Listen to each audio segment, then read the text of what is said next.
Hi, mate. Hi, mate. Can you hear me? I can. Can you hear me all right? Yeah. Fantastic. How are you? All right, mate. You? Yeah, not too bad. Not too bad. Cheers for Nice, doing this. nice to see your face. Likewise. It's been a month now, hasn't it? Must be, yeah. Must be. When was it? December. It was before the Welsh fire break lockdown, wasn't it? I have no idea. We've had so Oh, many. I've lost track of time now. I don't know. I have no idea. Don't know I, what's going on. I forget what tier we're in now. I forget what lockdown we're in. Just sort of get on with it. Am I allowed to go out? No. Okay, not a problem. Not going out. No, I'll just stay in. Enjoy the snow. Exactly. Well, I say enjoying it. I've had to go out today. Been sliding everywhere. It's not been fun. It's not good, is it? No, it's not. Not I mean, ideal. no, I've just walked from front door round to obviously the front door of the studio, and I've just gone sliding everywhere, just walking. It's lethal out there. You could get cameras set up for that. We have cameras set up for that, and thankfully I have access, so I'm going to delete the footage. We had something back in July when we were building this, and there's just a video of me, and I need to find it again. I need to show you. Basically, there's a video of me, and it's walking from the garage after I've just started to put it down, because we've got the electric garage, I'm not sure if you know, so it sort of lowers by itself, but I didn't have my keys on me, and I was carrying 3 pieces of wood to bring into here and start painting and put together, and I just turned around and went, and ran back in. I had to it was like a proper James Bond move. I had to dive underneath. It looked cool, except for the crap in my pants. in your head, it looked cool. It's one of them you have to style out, isn't it? Yeah, in my head it looked awesome. Then I watched it back afterwards because I was like, I've got to see, and I looked like an arse. And then you fell over. Yeah, I know. Right, well, as I say, thank you so much for doing this. It really means a lot. Basically, what I'm trying to do at the moment is I've spoken to, I don't know how many, I've spoken to a few people already. And what I'm trying to do is just basically start to build a community back up, sort of like what yourself's trying to do on Facebook with the groups. With this, what we're trying to do is, as I say, build a community back up. You've got Chester, who is they've got their community and it's awesome. Whereas with North Wales, we don't have as much of a compact community. It's quite scarce. Some person's over in Anglesey, someone's in Rhyl, we're in Buckley, someone could be down in Llangollen.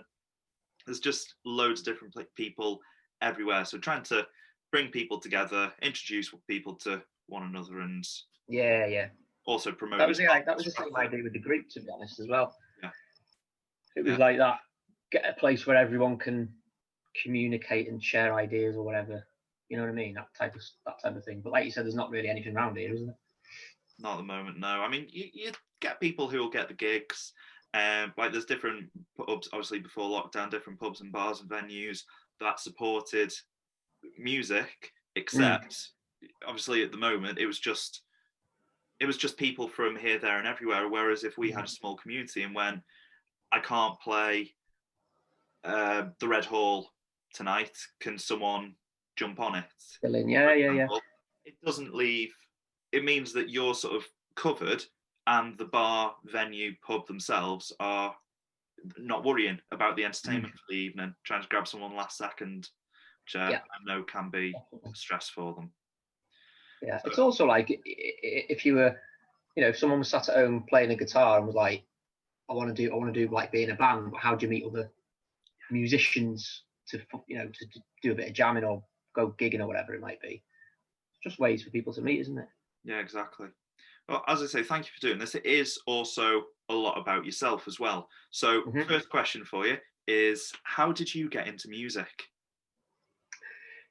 Basically, I turned 30 and I had a bit of a midlife crisis. No, I didn't really. I turned 30 and I thought I'd always wanted to learn to play guitar and I'd never done it. And I'd wanted to since childhood, just never ever got around to it. And then started talking about it with the missus and she was like, well, I'll get you a guitar for your birthday if you want. No, so if you want to start learning. Anyway, got a guitar, started playing it, went and did some lessons in mould and really enjoyed it. And that was kind of how I got into playing guitar and that type of stuff. Always been like I've always been into music. I've always been into different types of music. But yeah, playing it was just that I kind of got into my 30s and thought, you know what? If I'm going to do it, I may as well just do it. What's stopping me? So I did. I'll go and do it. Never too late. No. That's what I did. Brilliant. What would you say was your inspiration for doing it then? Obviously, apart from the midlife crisis. Maybe a bit of boredom. Okay. Maybe I didn't really have. I suppose you didn't really have like what you call a hobby, and I thought, yeah, do you know what I'm going to do?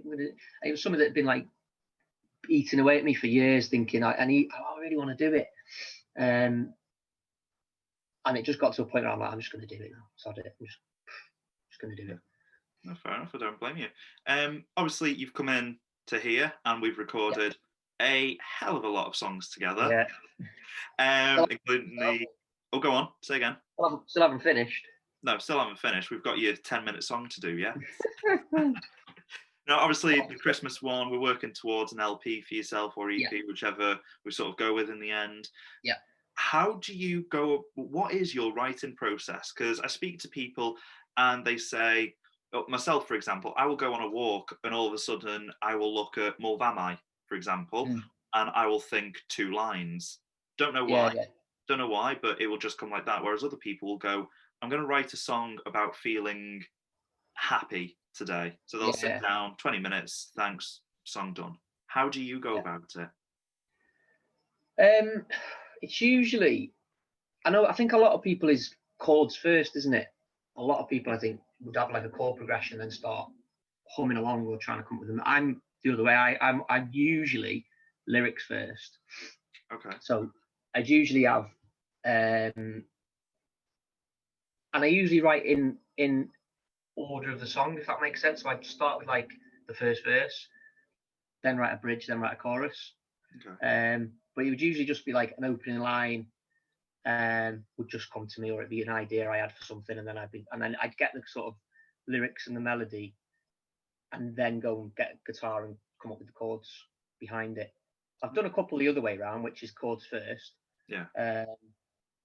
But yeah, and it's usually, I mean, what's been massively inspiring, I suppose, going back to your other question, is a couple of years ago, what really helped me was playing guitar. Was I was suffering with depression, so having the guitar was a massive help, because it was something to do to focus my mind and stuff.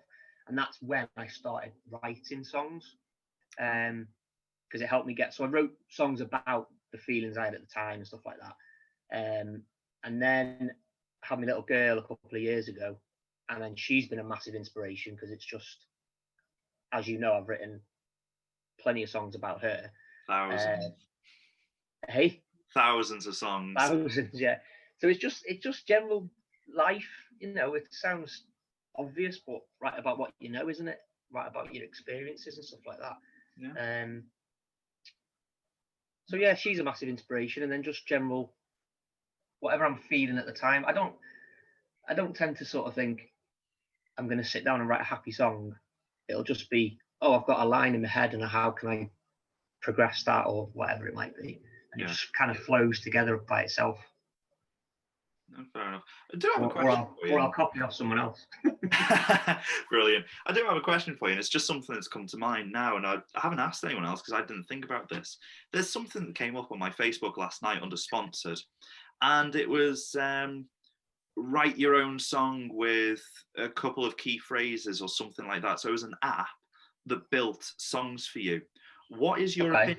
Yeah, what is your opinion? Not necessarily on an app, but on someone writing a song for you to sing. Good question, actually. It depend. It would just depend on what the song was, and whether it was a case of, this is it, and you've got to sing it like this, or whether it's, well, here's a basic outline, you can kind of tweak it as you want and mix it up and stuff like that. Yeah. I always prefer playing my own stuff to covers anyway.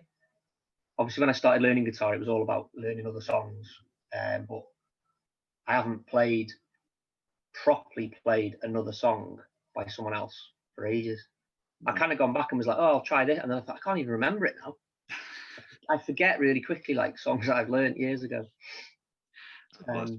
As I say, it was just a question that came to mind then because I saw the app thing last night. Obviously, I wouldn't dare go on it because it'll be, yeah, download it for free, and then oh, one song's free, and then to get a second song or to get the second verse of the first song, it's $6.99. Yeah, it sounds very much like it's all done by a computer. Yes, it's not proper music. It's just a computer's, like most modern music, pop music nowadays is just, it's all done on a laptop. Even the vocals is like tweaked, auto-tuned and all that, isn't it?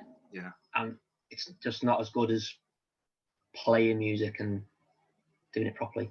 You want something raw, something that's different and stands out. Yeah, definitely, yeah. They all sound, I mean, I sound old now, but it does all sound the same to me. Modern pop music. I'm exactly the same. Honestly, I'm the same. I can't listen to new bands, probably a bad thing to say, but like new music that's in the charts because everything sounds the same. Whereas I'm exactly the same. I'm still into Green Day. I will still listen to Dookie from 1994. I love Foo Fighters, Nirvana. I just love older punk pop, punk rock bands because they had their own distinct sound. Whereas you listen to the likes of Justin Bieber and Ed Sheeran, and recently you just can't tell them apart. Which is an absolute shame. Whereas you have, for example, yourself, there's a band who the front man that I've spoken to, the band's Natura, and they write, as yourself, they write incredible songs, yet they're not out there, they're not in charts because people aren't looking for that. People are just looking for the next Justin Bieber, the next Nicki Minaj. God knows why. There's a lot of videos. I sometimes watch random stuff on YouTube about like song structures and stuff, and they talk about modern music and how 90% of what's in the charts just uses the same 4 chords over and over and over again because people like familiarity. So they hear a tune and it's a catchy tune, and it doesn't matter if it sounds like a million other songs. Oh, that's catchy. I like that. I'll go and buy it. It's just and they obviously, the trends are based on what people are buying, isn't it? So if people are buying it, they're gonna keep doing it, aren't they? Yeah. No, I completely agree. You sent me a link the other night, and I still haven't been able to watch it yet. But that was a breakdown of Don't Look Back in Anger. Yeah, it was literally the guys stripped the song down. And he's put every single track that's on that song that he could find, and I think there's like you assume when you listen to it, it's like vocal, guitar, bass, drums, piano at the beginning. Pretty much it. I think there's like 17 tracks, different tracks throughout the entire song that he's managed to isolate. It's really interesting, like to see what goes into it. Sounds like one of your songs of what we're doing. Yeah. You always dread asking, do you want to put anything else on this? Oh, I know. I know. As soon as it gets to guitars, bass, drums, vocals, more guitars. Anything else you want? Oh, no. You never have too many guitars. Yes, lead guitar. Right. As I say, I've spoken to other people and always asked this question. Obviously, you've got your guitar and you've got your vocals. Are you artistic, in any other way? So some people like to write, like creative writing. Other people like to draw or paint or colour. I wouldn't necessarily say so. I think, funnily enough, I did a bit of painting the other day with my little girl. Yeah. I'm not very good, but I'll have a go. You enjoy it? Yeah, I draw a little picture and she puts a bit of paint on it, that sort of thing. But can we see one? If you really want to, I can show you. Have you got one there? If you really want to. I'd love to if you've got one there.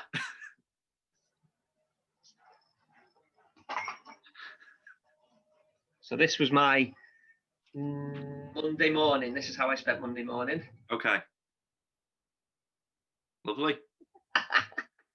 Is that inspired from the Common in Buckley? You know what? Yeah, because we went to feed the ducks. Okay. So we said, yeah, we'll do a bit of painting. So I drew a duck and she painted it, and that's how it came out. So that is awesome. Honestly, that's miles better drawing than what I thought, mate. But obviously, I think your little one's done it some justice. To be fair, she's vastly improved what I actually drew on the paper. Yeah, I believe that. Moving on then, going to something that's obviously helping us talk at the moment with all the lockdowns. How do you feel as though the internet has impacted music, whether it be a new musician, whether it be someone doing guitar lessons, or whether it just be someone playing over the internet. Do you think that there's, well, obviously there are pros and cons to it, but what is your opinion on the internet of music? So in some ways, like you said, it's pros and cons. In some ways, it's better. In some ways, it's worse. I always preferred physically buying music. So I've got a record player and I've got a handful of records. I'd rather do that than just stream it or download it. Just because I'm old. So it's just. But then, in a lot of ways, it's handy because of that. Because obviously, people prefer that. Streaming music's simple. You've got thousands of songs on your phone and stuff. There's a hell of a lot of like guitar teachers on YouTube, which I'm assuming makes your life a bit more difficult because it's just there for free. And I did a lot of it myself when I was living. I'd go on and find videos of songs I wanted to learn and stuff like that. I'll be honest with you, with things like songs, I've sort of got to the point where if you can't beat them, join them. So I've started doing little tutorial videos, like I've done Everlong by the Foo Fighters. On Monday, I'm releasing Chasing Cars by Snow Patrol. And I just think, you know what, because we're in lockdown, I may as well stick something on YouTube just to show how simple it can be to learn a song. But still, the thing that some people don't do is promote themselves. So it'd be, hiya, this is how you play Snow Patrol's Chasing Cars. Whereas myself, I'll go, hiya, my name's Dan from DH Guitar Tuition, based in Buckley, North Wales. But it's hard because you will just get the people who are just, they've got 10,000 views, so they will keep getting those 10,000, 15, 20,000 views on every video that they do. So as soon as I come along and put one song up, it's hard because it's hard to find.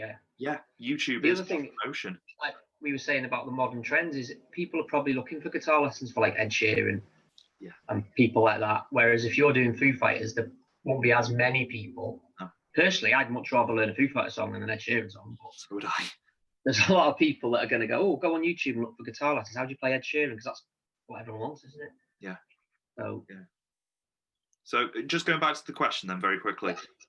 Impact, good, bad, pros, cons? Especially for, let's go with new musicians. So new musicians trying to get their music. Yeah, new musicians, I think it's good. There's a lot of like tools like we've discussed before, DistroKid.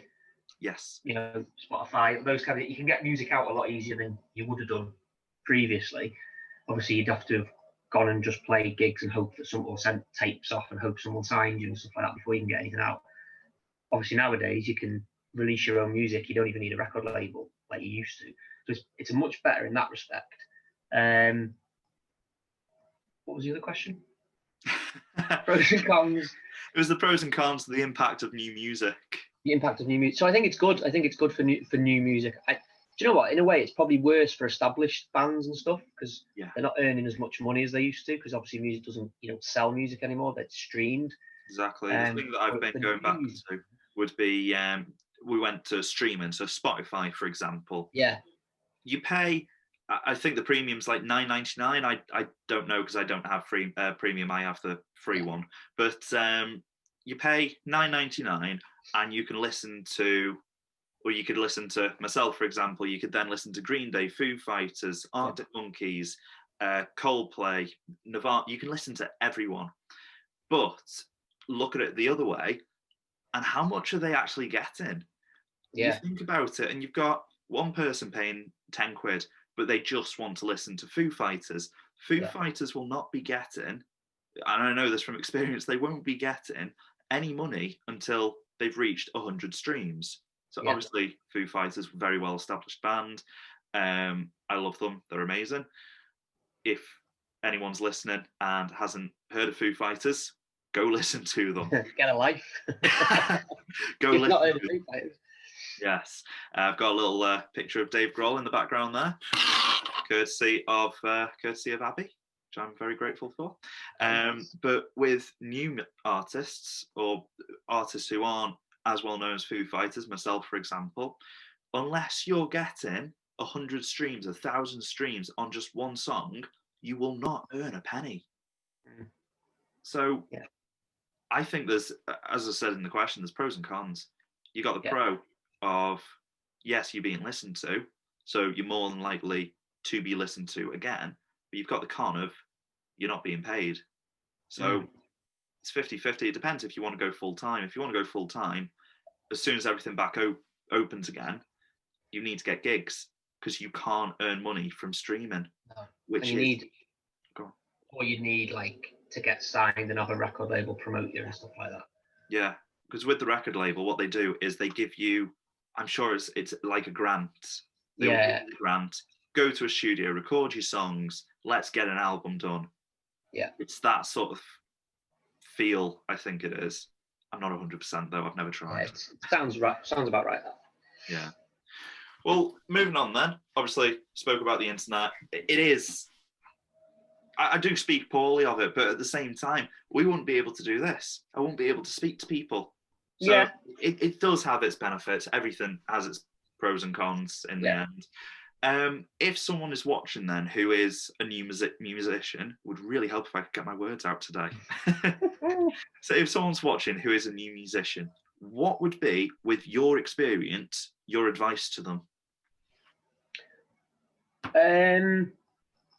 If someone, I'd just say, just do it as much as you possibly can. Because I was, like I said, I put it off for years, even learning guitar. And then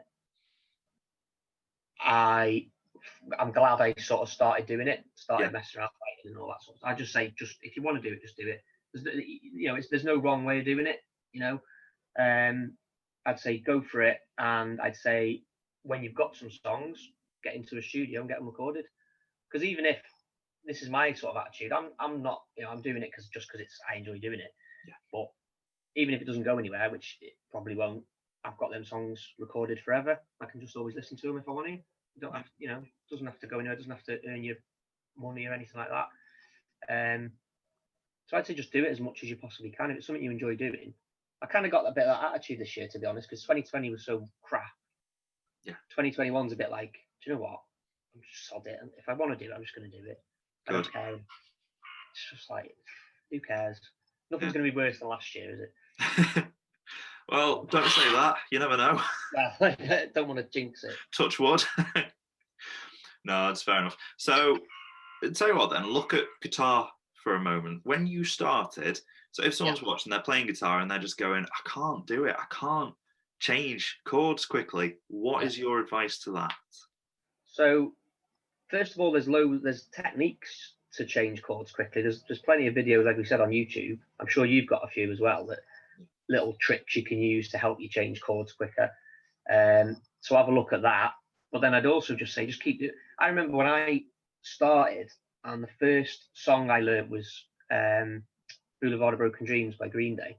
Yeah. So I'd gone into my lesson, we'd gone through the 4 chords that you need for the start of that song. And I literally came on and I was like, oh yeah, I've learned this song. And it was literally like strum. I couldn't change chords quick. I had to really think about it. But then just kept doing it. I mean, drove my missus up the wall. She hates Green Day now because I dropped that song. But it's just persistence. If you enjoy doing it, just keep doing it. And it click. I noticed it just clicked for me anyway. Just kept doing it, and then you get muscle memory in your hands and that type of stuff, and your hands just know where to go and stuff like that. So I'd say just keep doing it. Just keep practicing is important. But also look for techniques if you are struggling. People like yourself, people on YouTube, just look for techniques to change chords, because there is ways of doing it. There is little tricks you can do to help you. Loads. There are so many. That's perfect. So just persist with it, basically. Persist, yeah. If you enjoy doing it, then just, like I said, it's 2021 now. Sod it, just do it. Yeah. Just do it. Who cares? Ignore last year. Like your missus up the wall. Yeah. Push on with it. Get on with it. Right. Now, this is something I'm not sure of. Have you played live before? Nope. No. What about this year? Would you be looking to play live? Yeah, I would. Yeah. Again, it's something that I was like, because I put it off for so long, even learning guitar, I never thought I could sing very well. But then it's like anything, writing and obviously recording with you, you get a bit more confidence. you listen to things back and you're like, oh, that actually sounds all right. That doesn't sound too bad. But yeah, it's something that I'd like to do. Definitely something I'd like to do. A lot of my, I personally think a lot of my stuff would sound better as a band. Right. Okay. So my preference would be to sort of form a band and go about it that way. But then I've got plenty of acoustic stuff as well. So, but it's something I'd like to do. Yeah, definitely. Yeah. Brilliant. Something I'd like to go at. Brilliant. Obviously, we've got to talk about the elephant in the room, the cause of last year, the menace that's not leaving us alone, COVID. How has COVID affected you with your music, with yourself personally? How are you getting around it? Personally, it's affected me because obviously I can't work. I've been on and off since 12 months since last January, when it all kicked off in March, didn't it? Musically, and this again, it's pros and cons, because I've been at home. I've had a bit more time to write and play and stuff like that. But then on the flip side of that, obviously I've been in to see you and we've done some recording, but then COVID kicks in again and you can't even do that. And just as we're making progress, it's like, right, that's it, we're going into another lockdown. So it's always been really stop-start. Because I was hoping when we started recording stuff that New Year now is when I would have started releasing stuff. Yeah. Initially, that was going to be my plan. Obviously, it's all been put back now. But so from that point of view, it's been frustrating. And I'm assuming if I was gigging and stuff like that, it would have been even more of an impact, obviously. Yeah, no, that's fair enough. I mean, you do have a couple of songs there that you could go, I'm going to release this in a couple of weeks. And then, yeah, I do. Yeah, and then bring out an album in 4 or 5 months' time after we've done your 10-minute song. 16 years' time, yeah. So the two that you're on about are the two that I want to release first. But there's a couple of little tweaks, isn't there, we need to do on them. Yeah. But that was the plan. It was going to be release those two and then bring the album out when it's finished. Have you got any names for the album yet? No, I've got a few ideas, but I haven't settled on anything yet. No? What's your top three? Have you got them on notes or anything? Do you know what? I haven't. Well, I'll give you one. One of my ideas, which at the moment is the front runner, was thinking out loud. Okay. Because that's what it's about. It's just about thoughts. I had that, I'm now saying out loud. At the moment, that's kind of the front runner. That's brilliant. But I don't know, things change, don't they? Yeah. No, I get that. So last question from myself then is, what is next for you? Obviously going to do the album. Are you going to look to get gigs? Are you what's your plan? Do you have a plan structure, or you've sort of taken it as it goes? Initially is just get the songs out, and get the album out when it's done. Yes. When we've done the 20-minute song. Be 30 by the time you're done. By the time we come to do it, I'll have said, do you know what? It's going to be about 40 minutes, this song. God. And then, like I said, yeah, I mean, I get the songs out, and then, because as you know, most of them they've got drums, they've got bass on, they kind of need that sort of thing. So, hopefully get some other musicians on board and go and do some gigs and stuff. But I'm not, planning too much. I'm not forcing it. I'm just like, do you know what? I'll just get the songs out and see what happens. Yeah. I'm not worrying too much about anything else, to be honest. No, that's fair enough. The nice thing is as well, if you're able to get gigs, there are people who will be session musicians for you. Yeah. I know a drummer. Yeah. I know a drummer who would, I'm not sure if he's primarily studio based, but I've played live with him. And I did Creep by Radiohead. Mm-hmm. And he just played along to what I was playing. I also did, I was with a band at the time, and long story short, didn't work out. Musical differences. And we did, I think it was Valerie. Did that, and he just picked it up, he just played it, and it sounded incredible. So if he had a piece of music or a reference to go off, I think you'd be sorted with him. Yeah. Is his that sort of thing. interviews. That'd be the ideal, but like I said, I'm not overly worried or fussed No, about it. no, take it a step at a time. Yeah, just get the songs out, and then if people go, if no one listens to them, then I'm like, right, okay, I won't bother doing any gigs then. God, don't say that. Don't say that. I'm still going to be like, as soon as bars and pubs open again, the first thing I'm going to do is message them and say, look, and this was, I was speaking to someone a couple of weeks ago about this as well, but as soon as they open, I'm going to say to them, look, I know things are difficult. I know you're not going to be able to pay the standard. I mean, standard would be 100 to 150. I'm going to go, you know what, I'm more than happy to play for 50 quid, for example. That's just a rough thing, but it's just to get people in. It's to keep people happy and excited on a Saturday night, so that they've gone in for a drink. Fantastic. They've got a little bit of live entertainment. Awesome. What's better than that? It'll also build up your own, like, get back into it yourself sort of thing. Yeah. Get back into the rhythm of playing live and stuff. As you know, I've been out of gigging for probably coming on 3 years, which is a shame, but I used to love it. It's because of lockdown. Before, I was like, you know, I can go back to it if I want to. But now it's not there. Yeah, now it's not there. I'm like, right, I can't do it. I want to do it.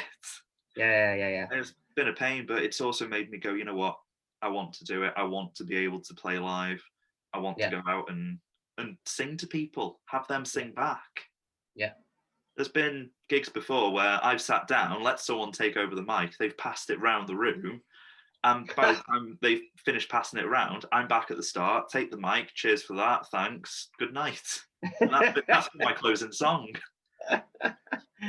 It was a strange gig, but I loved it. So many weird ones. Lots of random stories. What would you play now then? More of your own stuff or covers? It would be a mix. So if I was to play live now, I'd do the standard one. So I would throw in a bit of Ed Sheeran. I'd do, as I said, Snow Patrol. I'd do Everlong, Foo Fighters, Train. I'd just do people who have had good songs in the past 10 years. That would be familiar stuff, isn't it, that everyone sort of knows? Yeah, that'd be the first set with a couple of my songs, maybe one.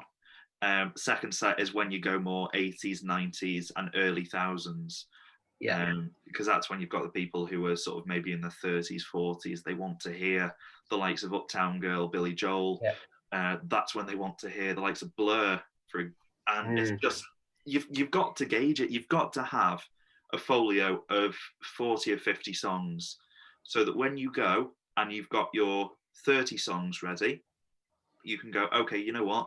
Instead of Good Riddance by Green Day, my closing song is going to be Can't Help Falling in Love by Elvis, because there seems to be a lot of couples in the room. You've got to gauge it on the night, on the venue as well. The venue is a huge thing. So I will go to the White Bear in Mancott. I've got a very good relationship with Joe and Craig. And I will play just a standard set, because people in there, they'll go in for a drink, they'll come have a watch, and they'll go back for the drink. It's a lot of it in and out. Whereas if I went to somewhere like the Peaky Blinders bar in Liverpool, which is a fantastic place to play, you want something that is lively and buzzing all night. Yeah. So to go back to your question, I have no idea. It's a roundabout way of saying, I don't know, whatever. Yeah, so long as I've got my 50 songs, I'm sorted. I will go out, and I'll be honest, before pubs and that open again, I'll probably do a live stream for free on Facebook just to see if people are interested. If they're interested, I'll book a venue. Yeah. Probably do something like that. Don't know. To be confirmed, to be decided. We just don't know because of this COVID. We could be sat here next year having the same conversation. I know. Well, that's sort of what I'm doing at the moment, and I'll drop you a message later on anyway. But with this music talk, all of what we've spoken about and everyone else, it's sort of, because I've had so much interest, it's turned into a series. So what I'm going to do is 6 months' time, whether we're in lockdown, whether we're not in lockdown, doesn't matter what's going on, I will sit down again with people and go, what's changed for you? Yeah. I think that's the best thing to do, because in 6 months' time, if people are gigging again, fantastic. Get your name out there. Tell me what your name is, where you're playing this weekend. Let's do it. Hopefully that'll be the case, won't it? And Yeah. we can actually meet and go and have a drink and whatever. Yeah, that'd be Rather ace. than just chatting to a screen. I know. I know. Well, as I say, cheers for doing this, mate. I will obviously drop you a message in a little while, but cheers for doing this. It does mean a lot. Last question then, very, very last question. Are you going to make a Facebook page for yourself? Probably, yeah, when the music's ready to come out, just so I've got something to put on it. But yeah, I think I will. Just why not? Brilliant. That's perfect. Cheers, mate. Have a great day. And you, mate. I'll speak to you soon. You too. Have a good one. See you later. Bye.